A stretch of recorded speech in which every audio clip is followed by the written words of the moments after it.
Excited about the game tomorrow night. Just got back from the AMU, being around some of our students, so it's cool to feel the energy on campus. Just really grateful for the opportunity in this league to play everyone twice, because not every league is like that, and it just creates a lot of opportunities, but also challenges. And for us, Xavier is a heck of an opponent. They outlasted us last time with I think just being quicker to the ball in a lot of plays down the stretch.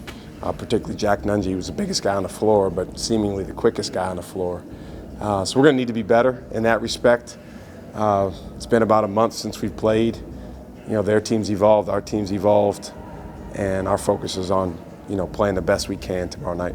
Mingling with the students, did you get the sense there's an anticipatory buzz for this game? There's going to be a big crowd that you guys Well, can feed off of? One thing I really appreciate about our students is, they're very knowledgeable about basketball and they're very aware. So they know where we are in our season. They know who we're playing and they know what's at stake. There's good energy. I'm really grateful for our students. I wouldn't trade our student section for any in the country. And I've coached at, most of the best arenas around the country. I will say this because it's come up a lot lately. I think it's important for all of us to remember that we're representing something larger than ourselves. So in the case of representing Marquette, I think we got to make sure that there's an awareness of everyone that's in the building, including young kids. And I think part of the opportunity as a fan is certainly to heckle the other team and to give the other team a hard time. And we appreciate that because we certainly feel it when we go on the road.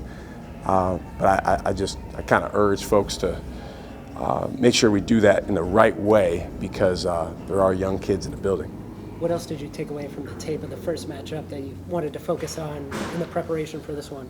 Oh, there's so many things to take away. You end up watching the game tape from the first game over and over, and I always watch just the offensive clips and then just the defensive clips so I can focus on those ends. And then we get into specifics like baseline out of bounds and if we played zone or if they played zone, if we pressed, if they pressed, pick and roll coverage. I think the biggest thing is the game really slowed down in the second half for us on the offensive end. I believe at halftime it was 48-44. We were really playing with good pace, and it helps to make shots. Tyler and Cam had 30 between them at halftime, but I think it's incumbent upon us to maintain our pace throughout the game, particularly with Xavier not playing as many guys. You mentioned the stakes in terms of what the fans are aware of what tomorrow, it's on the line. Do you tell your guys, is that something that you bring up in the locker room that, hey, the winner of this most likely has the inside lane to the Big East regular season title? Our guys are aware of all that. My focus is more on us being our best in practice today to prepare for tomorrow, and then as we get to tomorrow night at 6 o'clock, us all being positive dominoes for each other to go play Marquette basketball at a high level. If we do that, then that gives us the best opportunity to win. As it relates to the standings and all those things, that gets affected the most positively by us playing our way. So there's not a lot that's needed to discuss there. Our guys certainly don't have their head in the sand, so they're aware of where things are. But at the same time, we have 5 games left. Most teams in our league have 6 games left. So there's a whole lot of basketball still to be played. There's been a lot of buzz around Tyler Kolek since the beginning, but right now, especially now, people are seeing he had a huge game against Xavier last time. How do you kind of keep him calm and collective and make sure he doesn't try to do too much or feels like he has to do too much? Tyler always feels like he has to do a lot. I mean, whether there's a buzz or not, Tyler, puts a lot of responsibility on his shoulders. You're not going to meet a guy who cares more or puts more into the game of basketball, studies the game more. He is truly his father's son. His father, Kevin Kolek, I don't know if I've ever met someone that eats, sleeps, and breathes basketball as much as him. And, I think that's the case for a lot of our players. The apple doesn't fall too far from the tree. And that's one reason that we've had a successful year to this point is we've got a great group of parents that have really raised their sons in the right way and are very supportive of them. In terms of any buzz around Tyler, what he's getting is overdue and more than deserved. But honestly, it's a great lesson for all of us that we continue to relearn, which is winning creates opportunities, winning creates recognition, and winning forces people to say the parts on your team must be better than we thought because the whole is better than we thought. And I think what you're seeing with Tyler is maybe the result of that. You mentioned that both teams, since the last meeting, it is Valentine's Day. So if you had 2 bouquets of roses, one for MIP and one for MVP, who would you give those bouquets to today? Yeah, you don't give bouquets on Valentine's Day, so sorry to evade your question, but my Valentines today are Maya Smart, Zora Smart, and Monica King, my mom. And the last thing we would do is give an MVP on our team in the middle of February. In terms of most improved, I'm grateful for the fact that every one of our guys has made significant growth and progress since this time last year and even since the beginning of the season. Flowers for everyone then. Yeah, you knew I wasn't going to give you. I had to try. Good try. Speaking of those guys who've been growing, how have you just been able to see Cam Jones grow, not only as a player, but just as a person and leader for this team since he stepped foot on campus? Cam Jones is one of the most special guys in a lot of ways. He's very, very unique. He's got a special spirit about him, very, very likable. Every guy on our team likes him a lot because he's just fun to be around.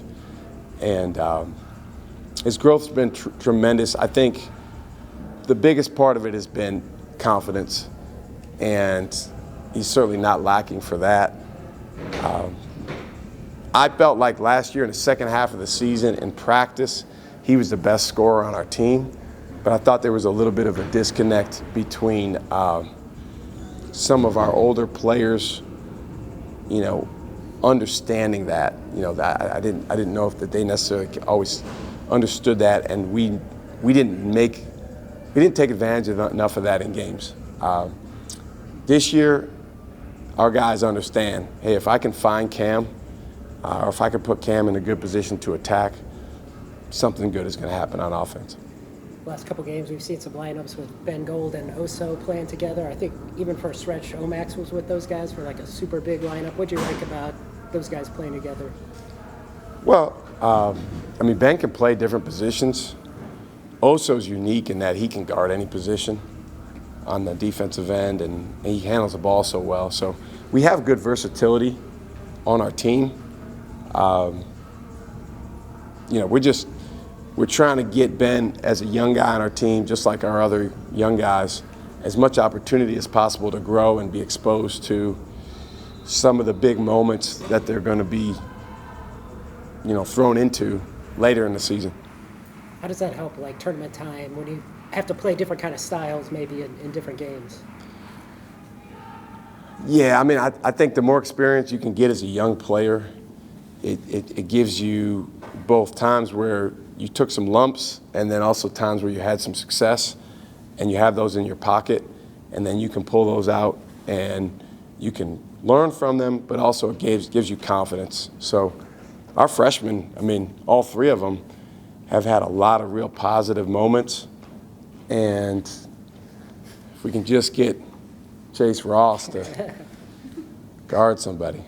No, those guys, I wouldn't trade those guys for any freshman group because they've been receptive, they've been serious about their own growth, and most of the time, in fact, I was just in the office talking to Jop about last year. Most of the time, freshmen at this time of year are just kind of holding on for dear life because they've been a little bit overwhelmed physically and mentally and emotionally. And, knock on wood, I don't feel that way about our 3 freshmen right now. Now, that doesn't mean they're going to go in the game and set the world on fire, but I believe they can go in the game and, really, really help us and contribute to winning. One of my loyal readers wanted me to ask you this. When they hand you the score sheet during the timeouts, what are the sections that you look at in order? Different things. Depends on the situation, who has the ball. We have the ball or they have the ball. I look at the plus minus, just to see, it's just a snapshot, but just an indication of how we did when a guy was in the game. I look at assists, and then I look at certain things from the other team that we're trying to take away.